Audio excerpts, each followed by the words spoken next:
everybody. I'm Barbara. I'm the graduate assistant here at the C3, and I have next to me the Vice President of Marketing and Communication here at Indiana Tech. Thank you so much for joining us today, Brian. Thank you for having me. So we try to start every interview with two main questions. Yep. Is that what you do for a living, and Yep. how did you get there? Yep, So if you could tell us a little bit about your role here at Indiana Tech, of course. and how did you go from studying political science and That's right, government yeah, in very college good. to becoming the VP of a private university? Okay, well the second part's kind of a long story, but I'll start with the first part. So yes, I'm the Vice President of Marketing and Communication here at Indiana Tech, and what I usually tell people, the shorthand for that is my job is to tell stories about Indiana Tech, right? It's really to help share more about our students and our culture here, our academic environment, our athletics, and really that is for everything from encouraging new students to want to come here, to working with current students on all the opportunities that take place here day to day, things they can be involved with here, working with alumni to encourage them to be involved and come back and give back to their university and get involved with our current students and get connected to them so that they have opportunities. And then also just working with the community. I think we have, over time, definitely sought to become a good community partner and a good community citizen. So we work with nonprofit groups, we work with the city of Fort Wayne, and we work with really individuals throughout the region and around Fort Wayne on everything from events here to just building awareness of what we do here at Indiana Tech, but also things that we can maybe contribute and give back. So there are any number of nonprofit and charitable causes that the university also gets involved with, and my office tends to be involved in those as well. So that really quick is what I do, and so my team, we've got a team of 7 people in marketing and communication right now, and we have our web development team, and that's Joel Kuhn and Bethany Lowe, and they work with Matt Baer, who's our Director of Marketing and Communication, on everything from our website to social media to our intranet sites. Matt also works closely with me on things like media relations. He's really responsible for our social media content. And then within marketing, we also have a design team, which is Julie Farrison, Lucinda Neff, and Sarah Sirachi. And so a lot of things you see around campus, whether it be flyers or posters, the design of recruiting materials, all those kinds of things. Videos that we do, photography, that's all handled by Julie, Lucinda, and Sarah. So they're part of the team as well. And then we just added a new position in the marketing department, and that's Director of Marketing for the College of Professional Studies. And so we have a very large adult, online, and I would say non-traditional student population here at Indiana Tech and at our regional locations. And so we hired someone to really focus on that and help promote that out into the communities that we serve. So can you tell us a little bit about the numbers? Because I think most of the day students, I graduated, but it's just like we're not aware of how many students are there, like of the adult students. It's a much larger population than the people that we see around. That is absolutely true. So and I think that's actually less well known, not only amongst traditional undergraduate students, but it's also not as well known, I think, here in Fort Wayne generally. So for the College of Professional Studies program, we have 17 total locations, and that can be everything from classroom and office space, where people can go in the evenings and take classes with us if they're in the midst of working or they have a family, as well as a lot of online programs. And the number of students in that this year, throughout the course of this year, would be about 8,500 students. So combined with the population that's here in Fort Wayne, we have actually over 10,000 students here at Indiana Tech. And I think you're right, I think that's a little less well known. And they take many of the same degree programs that are offered here in the traditional program here in Fort Wayne. Some courses, like some of our engineering courses that require you to take labs or require that kind of hands-on kind of experience, some of those we're not able to offer online, but by and large we're able to offer similar kinds of programs to those students. So thinking back when you were in high school and when you chose to go for college for political science and government, what do you think from your major has helped you in your marketing job? Yeah. And all the marketing jobs that you had throughout your life? That's a good question. I think when I was in high school, I didn't really know what I wanted to do, and I didn't really necessarily know where I wanted to go to college, and I think that's common even today. It's not unusual at all. But I knew that I liked things like English and history and some of the more liberal arts kind of topics and subjects and those disciplines. Because I always liked writing. My mom was an English teacher, so I kind of grew up with that. And so I knew I kind of wanted to be in something related to communication. And then when I got to college, I went to an institution that had strong arts and sciences programs. And I really just started to try different things, right, as I worked through my first year or two. And I happened to take a government class with a really compelling professor. And, I learned quite a bit about different governmental systems, about political science, but also how communication related to all of that. So it sort of started to combine some things for me in my mind as far as what would be interesting to spend a career in. But really the core of it was what I liked the most was always the writing and the communication and those kinds of things. So I wound up majoring in political science, and I had a minor in English and a minor in history as I went through school. And then when I got out of school, I actually, for a time, pursued a career in politics. I worked at first as a deputy campaign manager on a congressional campaign in my home area, and had a lot of opportunities that way. And that was a remarkable experience for a lot of reasons. It was, you learn a lot about people, you learn a lot about interacting with people, and you learn a lot about persuasion, and you learn a lot about what motivates people, in terms of what their lives are like, and where they want to go in life, and all those kind of things when you work on a campaign like that. And that really spoke to me. I really liked that. I would say probably what I also learned was that is a very difficult lifestyle as a career, because your campaign, then the next campaign, and the next one, and the next one. And people who do that as a career, as a political consultant or a campaign manager, tend to move around all the time. Although I was young, I knew someday I wanted to have a family, someday I wanted to, sort of have a home base. And so I kind of started to think through how could I take what I'd been learning and start applying it a little bit more broadly. And still, again, that communication aspect of it was really where I focused my time. And once I left the campaign, once that was over, had some opportunities to go into more political consulting. I chose not to do that, but I wound up taking a job as a writer at a PR firm that did political work. So there was a connection, but they also did government agencies, they did companies, they did organizations, and it was really sort of my abilities and experience as a writer that kind of got me into that field. And I still enjoy writing as one of the most things I most enjoy today. But that sort of started to lead the path more towards outside of politics, more into communication, more into marketing and advertising, and as I've grown and experienced, then that starts to lead the way to where I am today. So that professor that you mentioned that was very compelling, did he end up becoming, do you consider him a mentor? I did, yeah. He's since passed away, but I did. He had not been a college professor for his whole career. He had actually been a political consultant and campaign manager.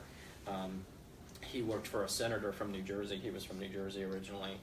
So he had a wide-ranging experience in government and politics, and but was just also just a terrific guy and a very generous person with his time.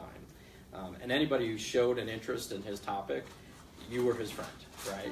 He wanted to spend time with you, and he was glad to kind of share his knowledge and his wisdom. And terrific guy. Jay Mastro was his name, and so I remember him to this day. Would you have any advice for the college students that are looking for a mentor, and for mentors that want to mentor but they're not sure how to start? Yeah. So if you're a college student and you're looking for a mentor, I think, one of the things is, I think you start to kind of, there's formal ways to do that. So there's sometimes an organization or, an infrastructure that, kind of helps pair college students with mentors. But I think there's also the opportunity that, as you're in college, and as you're, kind of going through your coursework, if there's certain subjects that you connect with, even if it's not in your major, just take the time to get to know your professors. I think that's kind of how I started to click with Professor Mastro. just showing that interest and that extra interest even outside of class, and opportunities, and kind of going to them, and even just saying, I'm kind of thinking through this, or I'm having a challenge with this. Can you give me some advice on this or that? And I think you start to build that relationship that way. I think for potential mentors, I think the opportunities are many. Here at Indiana Tech, I think one of the nice things about Tech, many nice things, is we're not huge. We don't have lecture halls. We don't have these kinds of things. So I think classes tend to be a little bit smaller. Professors have that ability and opportunity to get to know their students one-on-one. So kind of taking that interest in everything that's going on with a student. I think our professors do that. So I think you find that relationship starting to build. But there's also ways through things like the C3, right?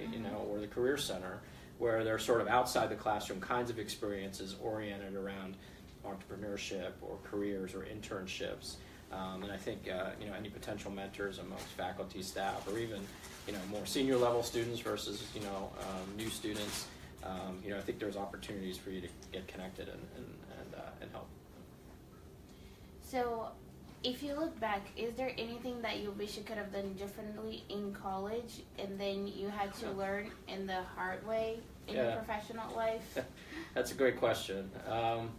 There's always going to be things, right? There's going to be things for everybody. I think of it in two ways. One of the things that the best thing I got out of college was discipline, and also how to learn, if that makes sense. How do you learn your way through a subject? And that's helped me quite a bit in terms of working with different kinds of people. How do you really kind of get to the heart of what someone's either concerned with, or where they work, or what their business is all about. Being able to ask the right questions and really kind of continue, educating yourself is really important. And that's one of the things that I took away from college that I don't know that I went to college with.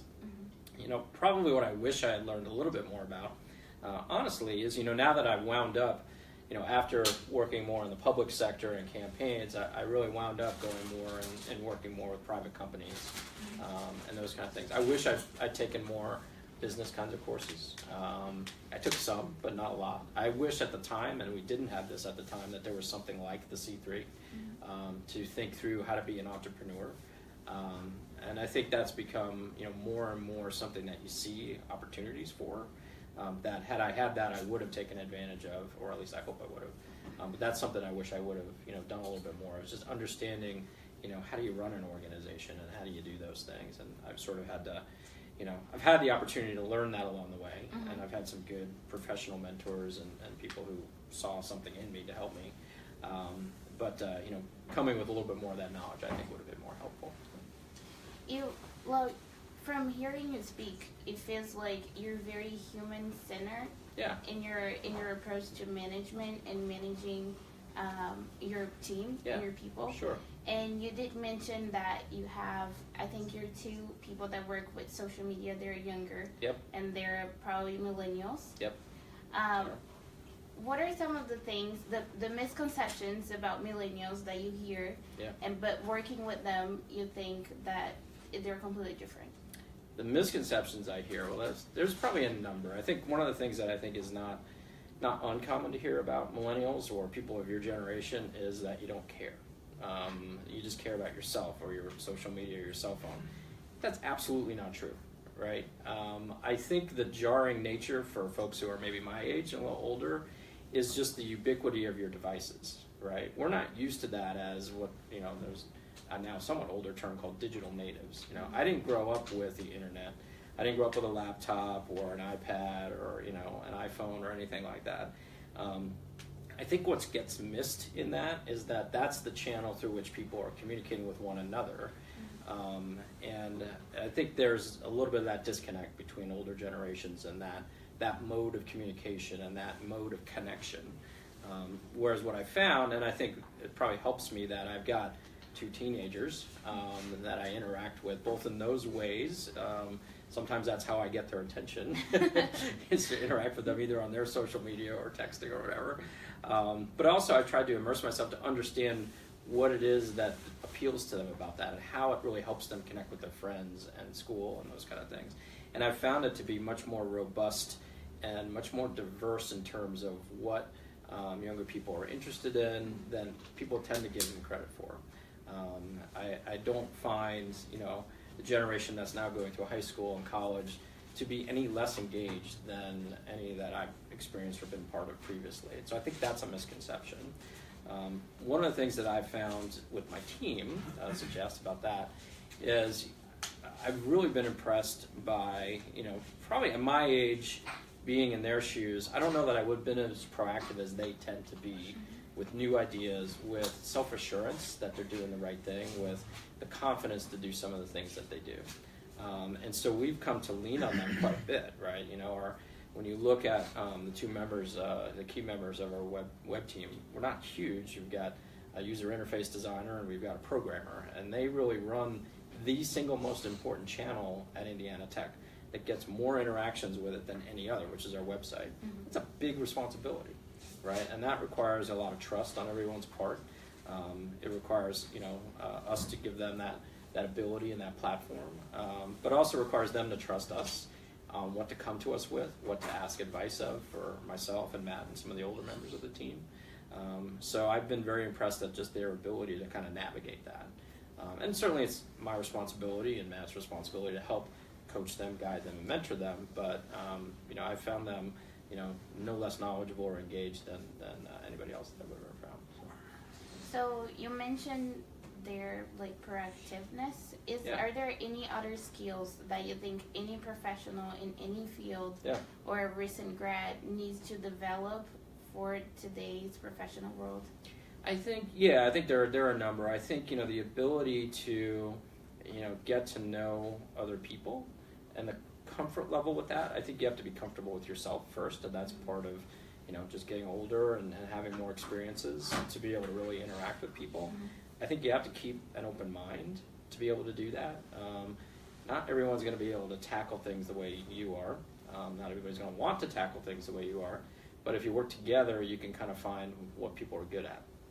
Right? And just by that, I just mean I'm not good at a lot of things. Right? There's certain things I am good at, but my team is good at the things that I'm not good at. I try and really kind of identify team members who can really kind of fill in so that we're all stronger at everything we need to be good at. So I think an openness to that and an understanding of that. You're not always going to like the people sitting next to you. That's just a fact. I'm fortunate in that our team really has great camaraderie right now. But the fact is, as long as people are really kind of dedicated to the cause and dedicated to your mission, you might not be best friends with them, and that's okay. That's more than okay. So I think that sort of facility of working with people. The second thing I would say is sort of always maintain that curiosity and hunger to learn what's next. Particularly in today's world, it's just only moving faster and faster and faster how things change due to being propelled by what technology can do for us and other things. So don't be afraid to step outside of your comfort zone and say, okay, I don't know a lot about this. This seems to be maybe the way the world's moving in my area of expertise or even outside of that. So be willing to jump into things. It's a little bit like what I was talking about earlier. One of the things that I took from college was just the importance, and I was able to help. My experience there helped me develop an ability to learn. How do you learn? How do you keep wanting to learn? And that's only become more important over time, I think. So not really kind of falling behind or getting too much in the habit of things. I think is much more of it's a hard to define skill, but it's an important one. So those are a couple things I would say. So,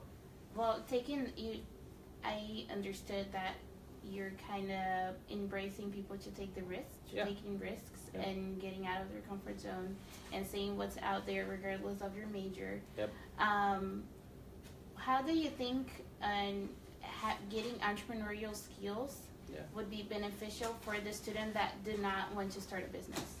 Oh, I think that's huge. I think companies and organizations of every type right now are looking for people who can think in new ways or think outside the box, even about the industry that they're in, right? So having entrepreneurial skills or experience doesn't limit you or doesn't need to be limited to starting your own business.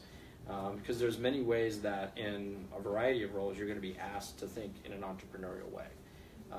For instance, maybe the industry that you're working in is undergoing some changes in its customer base, or it's undergoing new opportunities. Maybe it's maybe it's expanding or it's looking at new markets or those kind of things.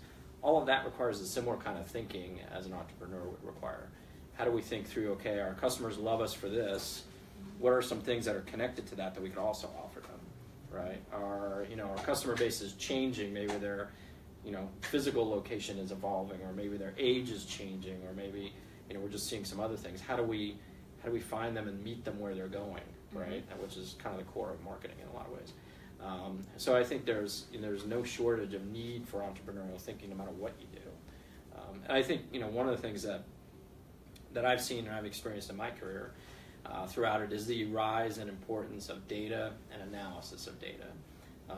There are fewer and fewer and fewer industries that don't rely on that anymore. And that requires entrepreneurial thinking. What are you measuring? Why are you measuring it? And what do you hope to get from it? If you can bring that level of thinking to an organization, you'll be valuable no matter what you do. So one more question before I pass the baton to the audience. But do you have any funny stories, like with your team or when you were in politics or with social media, that you can tell us? I've got a lot of funny stories. I'm trying to think of one that would be. So when I worked, part of my career I worked at advertising agencies. In fact, my whole career prior to coming here has really been in that world. So really client-based kind of work. And so people would come to us with a particular task, or maybe they were looking to introduce a product or had something else they were working on. And so my role as it grew, I started out as a writer. And so I was a staff writer, so I'd write all kinds of materials, right? This was at the advent of the internet becoming a business thing. So we write, copy for websites, I'd write brochures, all those kind of things. But as it grew, as my role grew, I became more of an account manager and an account lead. So that is really the point person at an agency, working with the client to define, okay, what's your mission, what's your objective, and then working with the internal team, which could be designers, it could be copywriters, it could be media placement people who are determining, okay, where do we want to place all of our advertising, TV, online, radio, all these other things. And so you're kind of in the middle of all this, right? You're kind of the traffic cop, you're the encourager, you're the the strategic mind, all this stuff. It's really, really fun and really, really stressful. Okay, so, but sometimes I boil it down to, my job was to tell people to relax, right? Just everything will be fine, right? Everything's going to work out. Particularly the clients who were, they have a lot of pressure on them to succeed for themselves, for their organizations. There's just a lot going on. So one of my favorite clients at one of the agencies that I worked with, this has been probably 10 years ago now, was the Indiana State Fair of all institutions. Coming from suburban New York City, not a state fair guy, I'll just say, didn't grow up, with animals or anything that you would typically associate with the state fair. But the state fair, as I found, is this really diverse event, right? They have concerts, they have, they do have the traditional sort of agriculture and these kind of things, but it's this 2-week-long, basically, festival that's all about Indiana, which is fun. It's really great. And so the marketing director there was my client, and Margaret Davidson was her name. And I loved working with Margaret.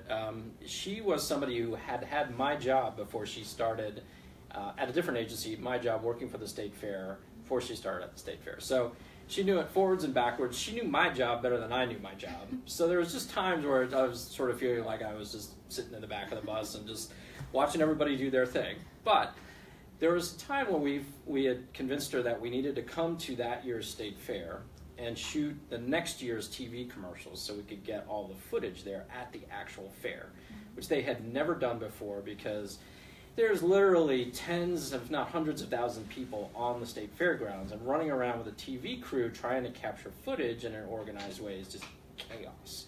So I don't know how many conversations I had with her about, Margaret, relax. We're going to get this. We're going to do a great job, or we're going to do, you're going to see everything work out really well.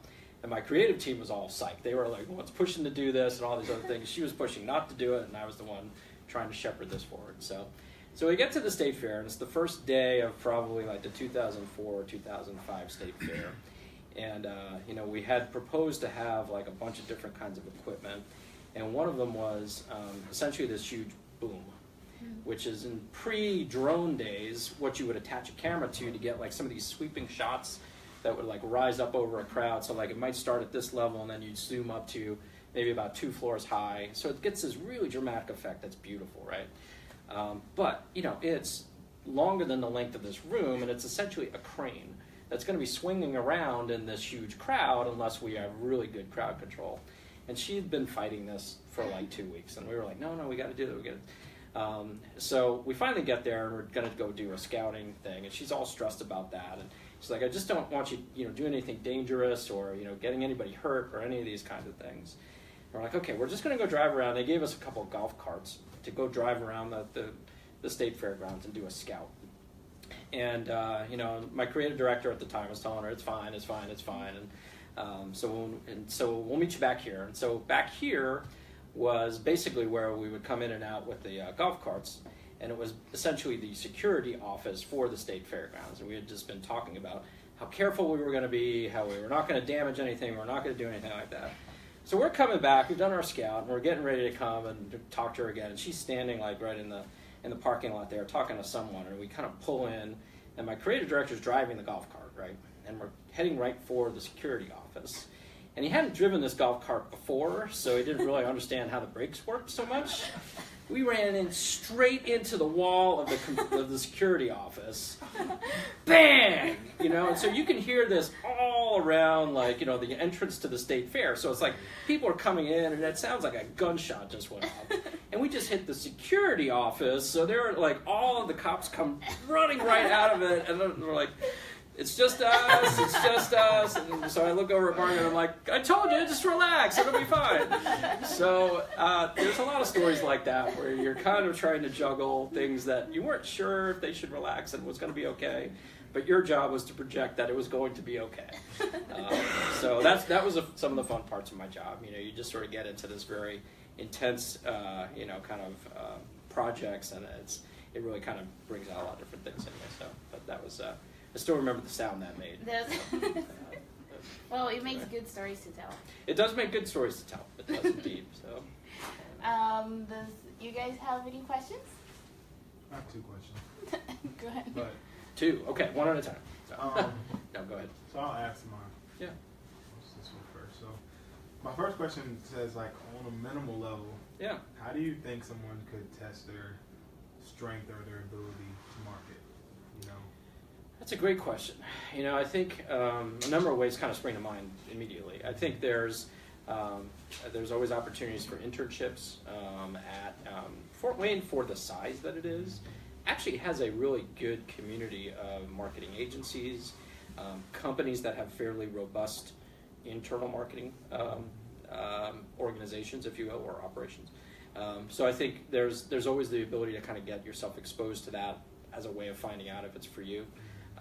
You know, things to think about and look at as you are looking at maybe some opportunities with that is, what kinds of things do they want you involved in? You know, are you going to get a chance to, you know, adopt a project or something to kind of test your chops and see if it's for you and those kind of things. So, you know, ask questions about that if you're looking at those kind of things.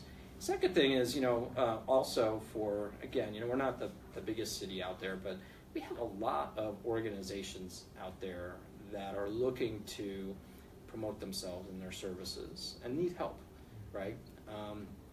And I would say that more and more, given the advent of social media and just sort of new ways of communicating that we've seen, they're looking for people who know how to communicate with your generation, right? And get them engaged or get them involved. So there's no shortage of like nonprofit agencies out there that if there's a cause that speaks to you, if you were to raise your hand and say, you know, I want to volunteer in this way, I think you would have any number of takers for that. And that would be, again, a way for you to do something public that, if you like it, could become like a portfolio kind of piece for you. As well as for you to see, you know, is this something I want to spend my life doing? So that's 2 things I would say.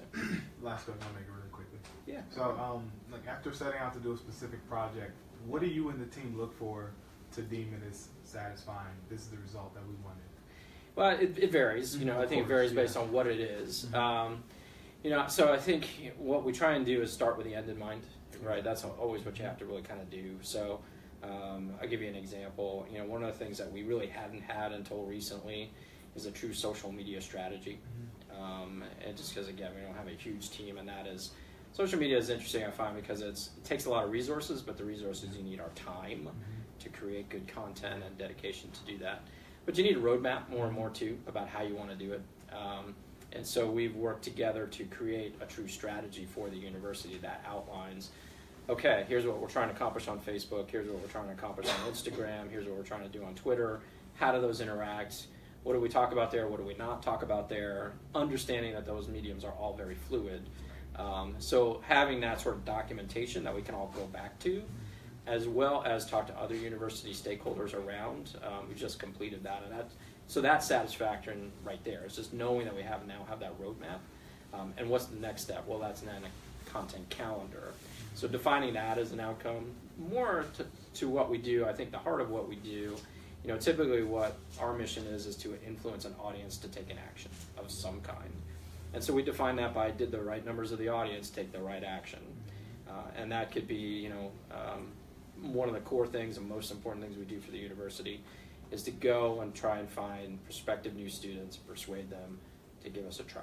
And I define that as soon as I can get them talking to our admissions team, the better we all are, because they're really good at what they do. And they know this place backwards and forwards. They know why students should come here and what things they'll succeed at. So my job is to really drive inquiry to those people. And the more inquiries I can help give them, the better. Qualified people. Thank you. Yeah.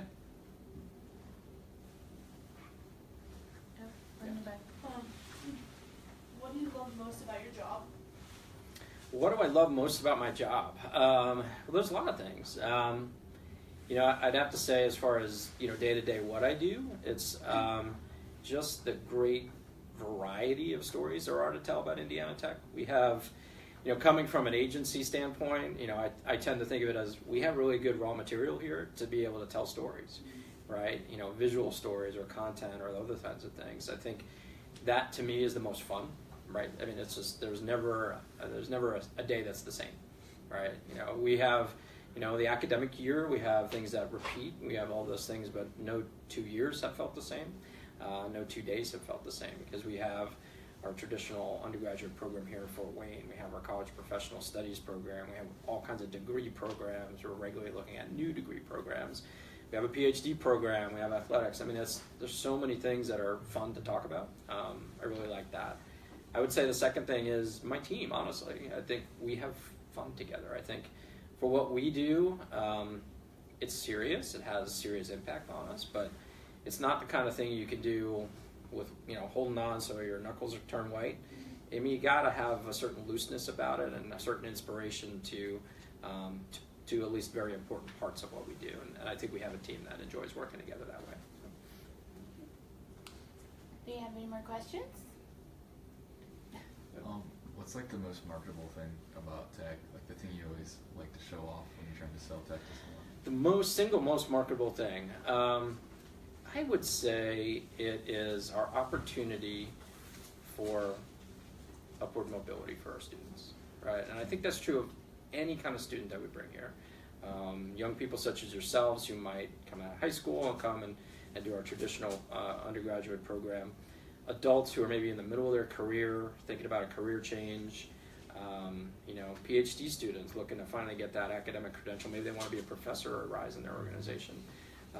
I think we bring together students from all walks of life. Many of our students are first-generation college students.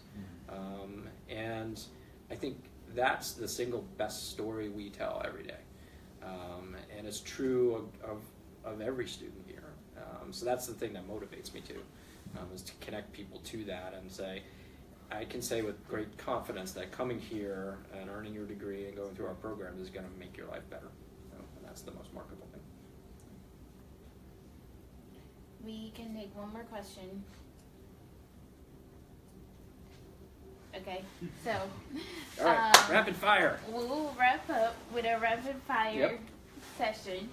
So it's 10 questions, and you have 2 or 3 seconds to respond. 2 or 3 seconds to respond to 10 questions. Okay. Are you ready? I'm ready as I'm going to be. Okay, so what's your favorite spot in Fort Wayne? Spot in Fort Wayne. Spot in Fort Wayne. 2 or 3 seconds. Wow. Parkview Field. What's the best book you've ever read? Best book I've ever read. A brief history of time. Favorite dessert? Brownies. Favorite Disney princess? Well, my daughter has red hair, so I'll say Ariel. Favorite place to vacation? Eastern Shore of Virginia along Chesapeake Bay. Morning person or night owl? Night out. Favorite holiday? Christmas. A skill you need for your job that you didn't expect? That I didn't expect. Wow. Speaking ability. Yeah. Presentation. Yeah. Biggest pet peeve? Biggest pet peeve. Self-centered people. If an actor were to play you in a movie, who would that be? Michael J. Fox. That's a wrap. Well, thank you, Brian. Thank for you, joining Barbara. us Thank today. you, everybody. Thank you. Yeah, it was fun. I took more than 2 or 3 seconds.